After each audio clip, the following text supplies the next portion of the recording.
Tos patikros galima ir tekti palaukti eilėse. Tai žinios po akimirkos, likite kartu. Inovacija – savaime įsivalantis, plaunantis robotas siurblys Zylė.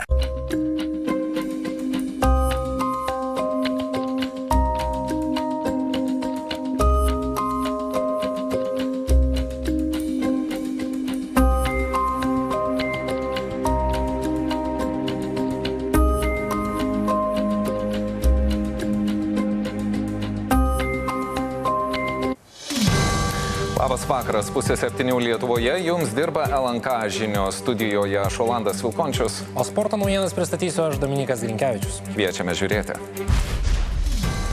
Naujosios vyriausybės programa pristatyta. Iš tikrųjų, ši vyriausybės programa yra didelės valstybės programa, o didelė valstybė turi didelę širdį. Bet be didelės širdies dar reikės ir nemažo pinigų maišo. Tie pasiūlymai, kurie didintų biudžeto surinkimą, yra labai menki. Teks ženkliai didinti mokesčius ne tik turtingiausiams.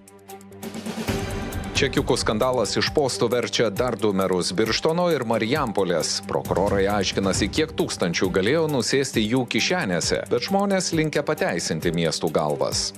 Jau šito nežinau. Aš būčiau čia, irgi gal paimčiau.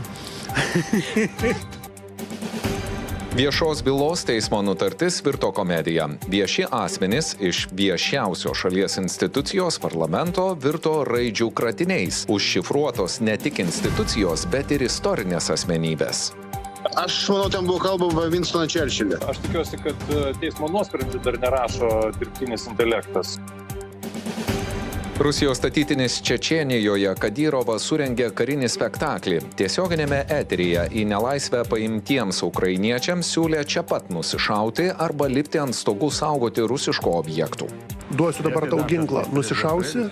Ne. Kodėl? Gyventi noriu. Politinis paralyžius Prancūzijoje. Makrono paskirta technokratinė vyriausybė nuvertė Prancūzijos ultradešinieji. Pasiekėme tiesos momentą. Nuo 1962 nematyta parlamente, kuris tikėtina ir užbaigs šią trumpalaikę vyriausybę. Liko paskutinės savaitės, kai vairuotojai turi pasitikrinti sveikatą, kad galėtų toliau dalyvauti eisme. Pasigirdus kalboms apie paviršutiniškus patikrinimus, ministerija perspėja gydytojus. Blogai patikrinę turės prisiimti atsakomybę. Medikai prisiima atsakomybę už tuos patikrinimus. Tai tas parašas, kurį jie deda, tai yra pilnavertė jų atsakomybė. Jeigu nedejuoja, nieko nežiūri. Ir parodysime, kaip šiais metais atrodo bene garsiausia kalėdų eglė pasaulyje.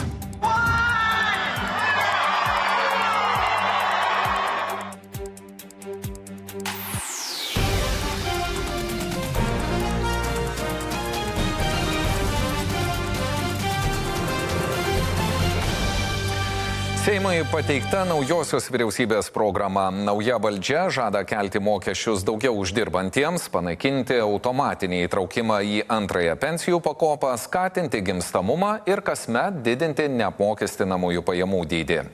Tačiau opozicija naujos valdžios darbų sąrašą vadina abstrakčiu, neambicingu ir be jokio plano, iš kur gauti pinigų. Tiesa, prezidentas vakar pareiškė, kad jam naujoji vyriausybė atrodo pajėgesnė nei ankstesnioji. O ką apie tai mano pareigas jau paliekantis ministrai, Redos Petrikaitės reportaže. Paskutiniai štrichai prieš